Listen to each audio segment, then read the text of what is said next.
خالد ابن ولید کیسے مسلمانوں کے دشمن تھے، اتنا آپ صلی اللہ علیہ وسلم کے خلاف دشمنی کی، لڑے، تلوار کے زور سے زیر نہیں ہوئے۔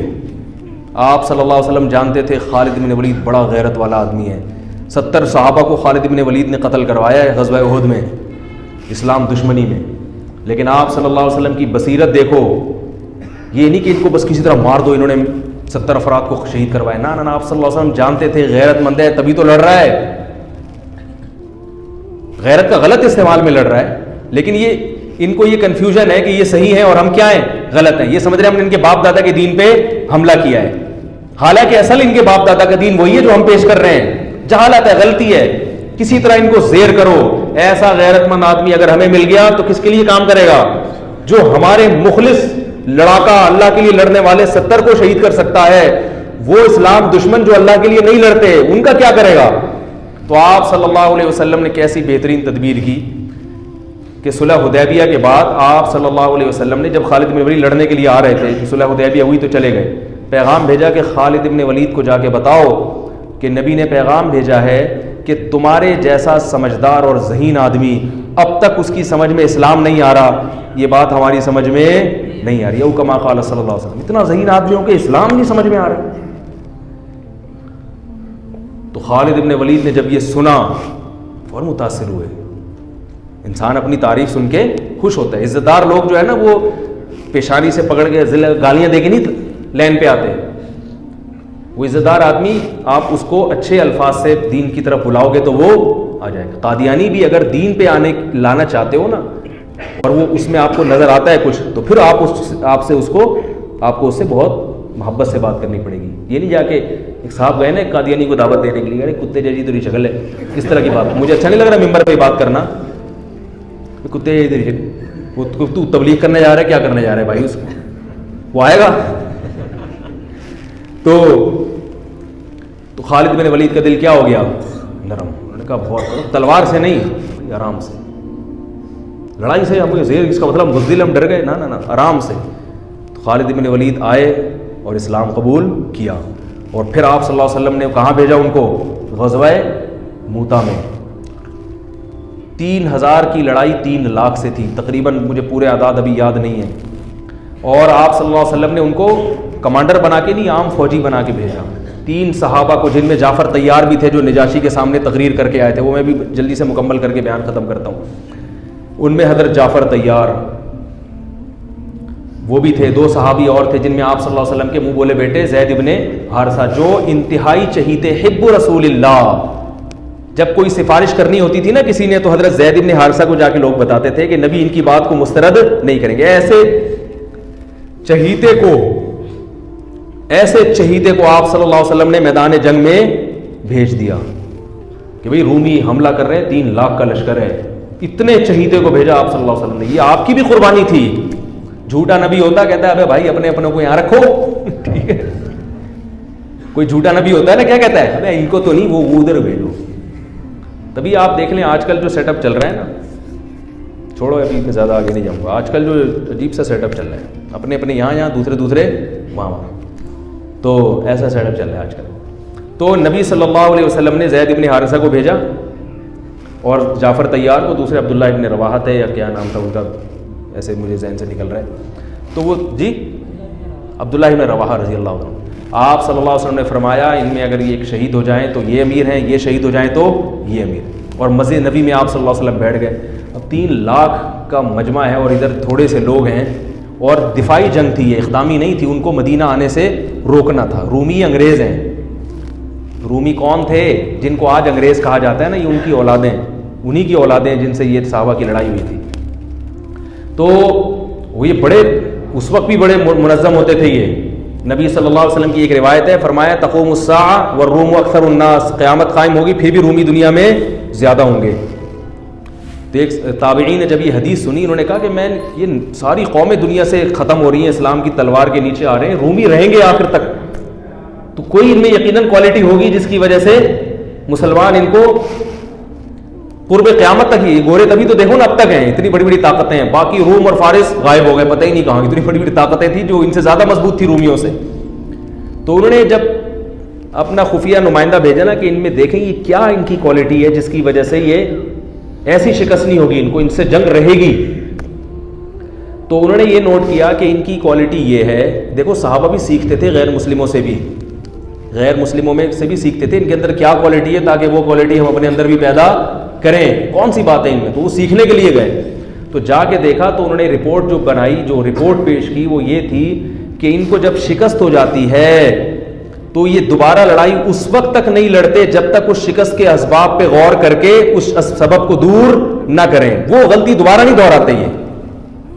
اب دیکھو امریکہ افغانستان میں آیا، رشیا والا اسٹائل نہیں ہے امریکہ کا، اس لیے کہ اس کو پتا تھا کہ رشیا جس اسٹائل میں آیا تھا طاقت اور قوت کے بلبوتے پر زمین پہ فوج اتار کے پٹھانوں سے پنگا لے لیا اس نے، ہے بھائی، اور پٹ کے واپس جا رہے.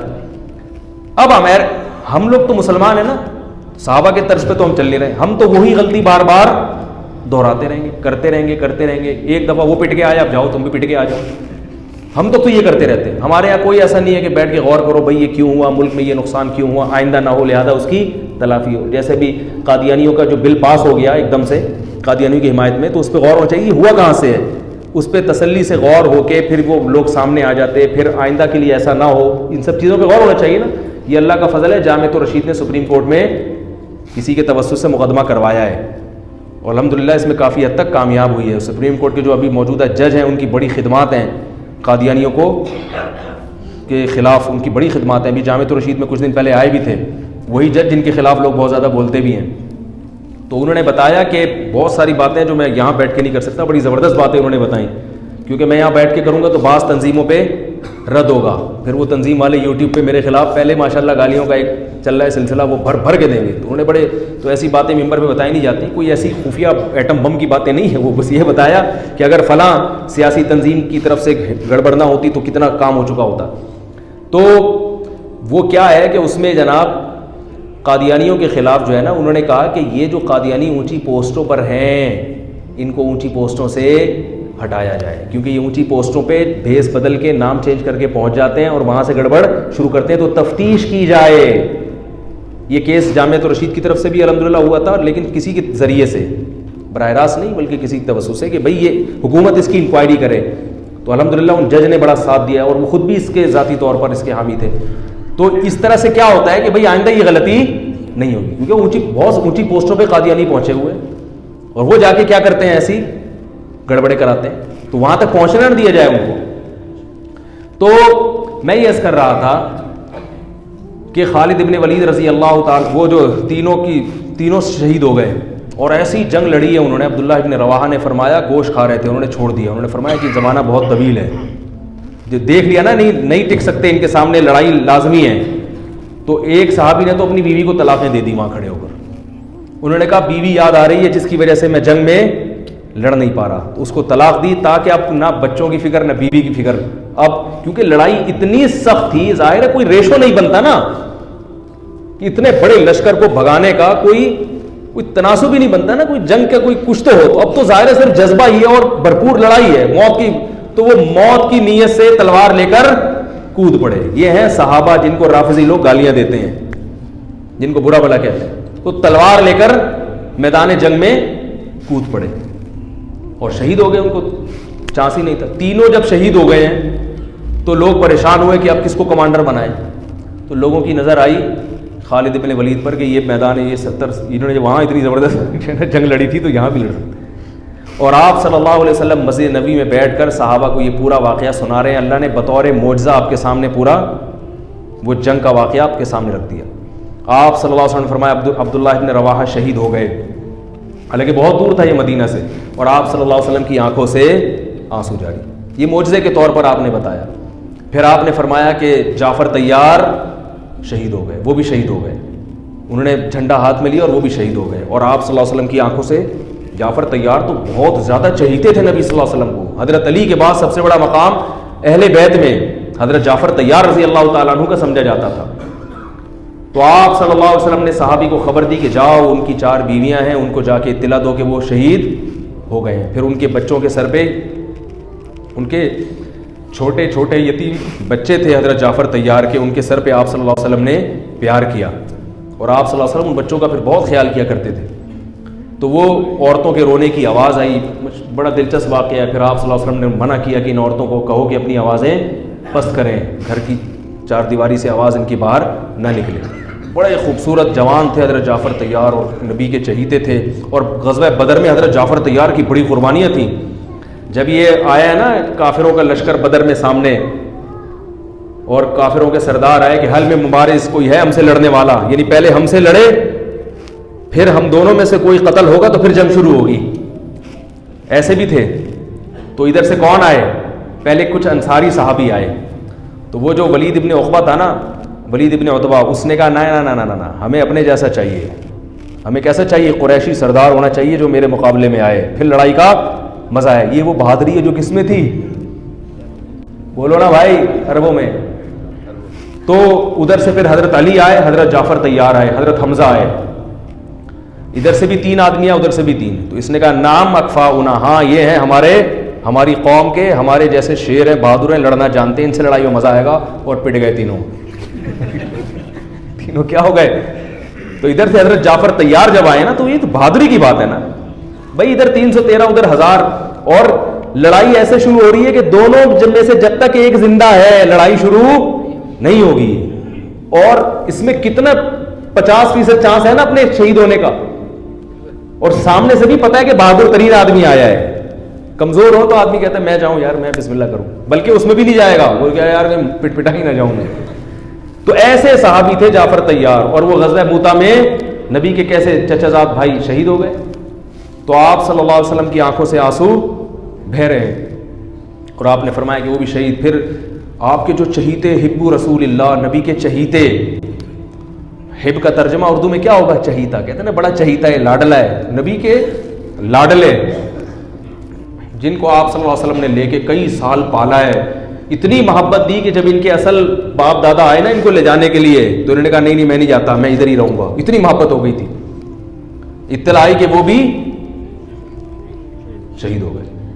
تو اب آپ صلی اللہ علیہ وسلم نے فرمایا قد اخذ الرایۃ سیف من سیوف اللہ, اللہ کی تلواروں میں سے ایک تلوار نے جھنڈا ہاتھ میں لے لیا. اس میں اشارہ تھا کہ اب یہ تلوار ٹوٹے گی نہیں, کیونکہ یہ کس کی تلوار ہے, اللہ کی. اسی وجہ سے کہا جاتا ہے کہ خالد ابن ولید, حضرت خالد ابن ولید خود بتاتے ہیں کہ میں گھمسان کی جنگوں میں لڑا ہوں شہادت حاصل کرنے کے لیے, مگر کس پر میری موت واقع ہو رہی ہے, بستر پہ رو رہے تھے. فرمایا کوئی ایسی جگہ میں نے چھوڑی نہیں ہے جہاں مجھے شہادت نظر آئی ہو اور میں گھسا نہ ہوں اس میں لڑتے ہوئے, مگر موت کہاں آ رہی ہے, بستر پہ. علماء نے اس کی وجہ بیان کی ہے کہ جس کو اللہ کے نبی نے اللہ کی تلوار کہہ دیا ہو تو یہ اشارہ ہے کہ اس کو شہادت نہیں مل سکتی, کیونکہ شہادت کا مطلب کافروں کے ہاتھوں قتل, اور کافر نے اللہ کی تلوار کو توڑ دیا. تو یہ نبی کی بات کیا ہو جاتی, غلط. تو حضرت جعفر طیار حضرت خالد ابن ولید فرماتے ہیں کہ ہم نے صبح سے لے کے رات تک لڑائیاں لڑتے رہے ہیں, صبح سے لے کے. اس لیے کہتا ہوں اللہ کے بندوں کچھ ایکسرسائز کیا کرو, خدا کے بندوں. صحابہ کتنا اسٹیمنا چاہیے. میں یہ نہیں کہہ رہا تلواریں چلانے کے لیے ایکسرسائز کریں, پھٹنے کے لیے کریں, اس کے لیے آرمی ہے, فوج ہے. جہاد کرنا ہے, جنگ لڑنی ہے, کس کو جوائن کرو, آرمی کو جوائن کرو, ملک کی حفاظت کرو. اپنے ہی لوگوں پہ جا کے پھٹ جانا یہ جہاد بولو نا بھائی نہیں ہے. لیکن یہ تو پتہ چلتا ہے نا کہ جب ملک کو ضرورت ہوئی, جب دین کو ضرورت ہوئی لڑنے کے لیے, مذہب کو ضرورت ہوئی لڑنے کے لیے, تو لڑنے کے لیے کچھ گدے پہ بیٹھ کے لڑائی سیکھو گے کیا. اور صحابہ کا اسٹیمنا کتنا تھا. صبح حضرت خالد بن الولید تلوار کتنی بھاری ہوتی کہ آپ اٹھا کے دیکھیں, وہ جو تلواریں تھیں وہ یہ تسائیوں کی چھریاں نہیں ہوتی تھیں, اتنی بھاری بھرکم تلواریں. فرماتے ہیں صبح فجر سے لے کے رات مغرب تک ہم تلواریں چلاتے رہے, اور میرے ہاتھ میں 9 تلواریں ٹوٹی ہیں, 9 تلواریں. اتنے لاکھ مجمع کے ساتھ لڑنا, اور کہتے ہیں میں اتنا قتل کیا ہے بندہ میں نے کہ ان کا اتنا زور تھا, مدینہ ہاتھ سے چلا جاتا صحابہ کے, مدینہ ہاتھ سے چلا, مدینہ کا دفاع تھا. یہ کہہ رہے اتنی تلوار چلی ہے کہ پھر وہ حضرت خالد بن جوش میں نا اشعار میں وہ پڑھا کرتے تھے. اور خواتین سے بھی کہتا ہوں کہ رشتوں کے لیے یہ جو سنگر ٹائپ کے لوگ ہوتے ہیں نا, گلوکار, ان کو پسند نہ کیا کرو. آج کل خواتین کے ہیرو کون ہیں؟ جو فلموں میں ٹھمکے لگا رہے ہیں, ناچ رہے ہیں, گا رہے ہیں, 10 20 لڑکیوں سے دوستیاں لگائی ہوئی. ان کو کہتے ہیں یہ ہیرو, کاش میری اس سے شادی ہو جائے. جو انڈین فلموں اور انگریزی فلموں کے ہیرو ہوتے ہیں. دینداروں سے محبت کرنا کرو, اور اپنے بیٹیوں کی جو شادیاں ہیں کس سے کیا کرو؟ دینداروں سے, جو معاشرے کے خلاف لڑنا جانتے ہیں. لڑنے سے یہ نہیں کہ بندوقیں چلانا, رسم و رواج میں ان کے خلاف چلنا. ان پہ کانفیڈنس ہے, ان کا ایک سوچ ہے, ایک تھنکنگ ہے. گلوکار سنگر بیچارے کی کیا سوچ ہوتی ہے؟ وہ تو ناچتا ہے, ٹھمکے لگاتا ہے, 10 لڑکیاں ادھر 10 لڑکیاں ادھر مر رہی ہیں, اور شہوت پرستی میں اور اپنی خواہشات کی غلامی میں ساری زندگی گزر جاتی ہے. ان میں کانفیڈنس نہیں ہوتا, ان میں قوت مزاحمت نہیں ہوتی ان لوگوں میں. ان کی خواہشات, اگر اس طبقے کو اگر کچھ خواہشات ان کی چھین لی جائیں تو یہ تو ویسے ہی خودکشی کر کے مر جائیں. کبھی آپ دیکھیں زیادہ تر اداکار, زیادہ تر تو نہیں لیکن اداکاروں میں خودکشی کا ریشو زیادہ ملے گا, کیونکہ یہ لائف کو انجوائے کرنے کے عادی ہو جاتے ہیں, قربانیوں کے عادی نہیں ہوتے. ذرا سی لائف کی انجوائمنٹ میں کوئی کمی ہوئی تو ٹھا کر کے مار دیا اپنے آپ. جوانی میں خودکشی کر لیتے ہیں, ڈپریشن کے مریض بن جاتے ہیں. یہ تو آپ کو یوٹیوب پہ ایک صاحب مجھے کہنے لگے یہ اداکار لوگ اگر اتنے پریشان ہوتے ہیں تو یہ اتنے کھلکھلے ہوئے یوٹیوب پہ کیوں آ رہے ہوتے ہیں؟ او بھائی, یوٹیوب پہ تو دانت دکھانے کے پیسے ملتے ہیں ان کو. جب کسی فنکشن میں بلایا جاتا ہے اداکاروں کو تو ان کو تو باقاعدہ مسکرا کے بات کرنا اور فیس ایکسپریشن سے ایسا ظاہر کرنا, بہت خوش ہیں, ہاں ہاں ہی ہو کر کے ملنا, یہ مصنوعی ہے. بہت مشکل ہے یار. حقیقی خوشی صرف دینداروں کے دل میں ہوتی ہے. باقی یہ جو اداکاروں, فنکاروں, گلوکاروں کی خوشی ہے یہ اوپر سے میڈیا کے. کبھی آپ اکٹھے وقت گزار کے دیکھو ان کے ساتھ تو آپ کو پتہ چلے گا یہ بیچارے بہت پریشان ہوتے ہیں. اتنے پریشان کہ بیان نہیں کیا جا سکتا. تو میں یہ عرض کر رہا تھا, تبھی تو دیکھو کبھی کوئی مزار پہ جا رہا ہے, کبھی کوئی روحانی بابا کے پاس جا رہا ہے. جتنے اداکار فنکار ہیں نا, کوئی کسی نے کچھ باندھا ہوا ہے, کسی تعویذ باندھا ہوا ہے, کسی امام ضامن باندھا ہوا ہے, ہر وقت خوف, ہر وقت ڈر, پتہ نہیں کیا ہو جائے. مولوی دیکھو پھوکے لگا رہے ہیں مگر اپنے تعویذ نہیں باندھ رہے ہوتے. مولوی لوگ خودکشی نہیں کرتے, 2 نمبر بھی نہیں کرتے خودکشی. عجیب سی بات ہے. یعنی 2 نمبر مولوی بھی, جو مولویت کا نام آ گیا نا, وہ بھی نہیں کہہ رہا یار جاؤ اڑے بھاڑ میں, خودکشی نہیں کرے گا, جاؤ اڑے. کیا ہے, تنخواہیں کتنی کم ہوتی ہیں مولویوں کی.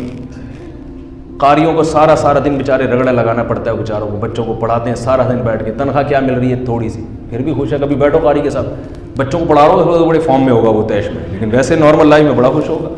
میں نے اپنی زندگی میں اہل حق علماء کی بات کر رہا ہوں, جتنے اہل حق علماء دیکھے ہیں سارے خوش مزاج ہی دیکھے ہیں.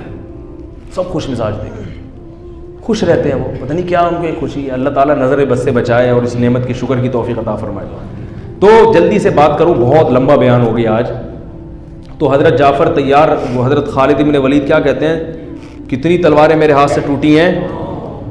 تو اس لیے میں کہتا ہوں تھوڑا سا اپنے آپ کو صحابہ کے مشابہ بناؤ. المؤمن القوی خیر من المؤمن الضعیف, طاقتور مومن کمزور مومن سے اللہ کو زیادہ. ایک بیماری اللہ کی طرف سے آتی ہے, چاہے جتنی ایکسرسائز کر لو, جتنی خوراکیں کھا لو, اللہ جب بیمار کرنا چاہے تو پھر. وہ تو ایوب علیہ السلام اپنی صحت کا خیال کرتے ہوں گے نا, پھر بھی ساری زندگی بیماری میں گزر گئی. وہ اللہ کی طرف سے, اس پہ تو اجر ملتا ہے, درجات بلند ہوتے. ایک ہوتی ہے اپنی حماقتوں سے. تو جو ایکسرسائز نہیں کرتے, محنت مزدوری نہیں کرتے, یا محنت والے کام نہیں کرتے, بیمار ہو جاتے ہیں. آج میں صبح جاگنگ کے لیے کہیں گیا تو ایک وہ نوجوان, ناراض نہ ہو بھائی جو میری بات سن رہے ہیں, وہ غیبت نہیں ہے, کسی کو پتہ نہیں ہے. اور صرف وہ اکیلا نہیں ہے, اس کے علاوہ اور بھی نوجوان ہیں. اس کی نیت تو اچھی تھی, لیکن چونکہ اس نوجوان کے الفاظ سے مجھے وہ واقعہ یاد آیا جو میں نے کسی نوجوان سے سنا. میں نے کسی آرمی کے میجر کا واقعہ سنایا تھا, ہمارے دوست ہیں لاہور میں.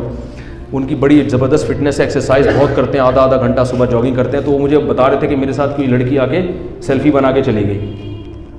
تو مجھے بتا رہے تھے کہ یار وہ ہم کبھی وردی میں ہو تو بعض دفعہ لڑکیاں آ کے سیلفی بنا کے چلی جاتی ہیں فٹنس کی وجہ سے بڑی. تو کہہ رہے میں نے تو پتہ بھی نہیں چلا اور آ کے بنا کے چلی گئی. اب یہ کہیں فیس بک پہ ڈال دے گی تو میری بیوی سے میری پٹائی ہو جائے گی. تو میں نے یہ واقعہ کہیں بیان میں بتا دیا. تو اب کچھ لڑکوں کی رپورٹ آئی, صبح کیا کر رہے ہیں, جاگنگ کر. میرے پاس رپورٹ آئی, کیوں کر رہے ہیں, کہہ رہے مفتی صاحب نے کہا تھا وہ کیا ہوتا ہے لڑکیاں سیلفیاں بنا کے. تو جس کی یہ نہیں ہے تو اس کی تو صحت بنی نہیں سکتی, کیونکہ وہ سارا ادھر ہی اس کا جو ہے نا اسی غم میں گھلا جا رہا ہوگا. سمجھ رہے ہو کہ نہیں سمجھ رہے. تو شریعت کی نیت سے جو صحت اچھی ہوتی ہے, ماں باپ کے حقوق ادا ہوتے ہیں, بیوی بچوں کے حقوق ادا ہوتے ہیں, اللہ کی عبادت ہوتی ہے, روزوں پر طاقت نصیب ہوتی ہے, اس نیت سے آدمی کرے اور نبی کا فرمان ہے, باقی کوئی نیت نہیں ہونی چاہیے, اور توکل اللہ پہ کرے کہ اللہ چاہے گا تو صحت اچھی ہوگی, نہیں چاہے گا تو جو مرضی کرتے رہو.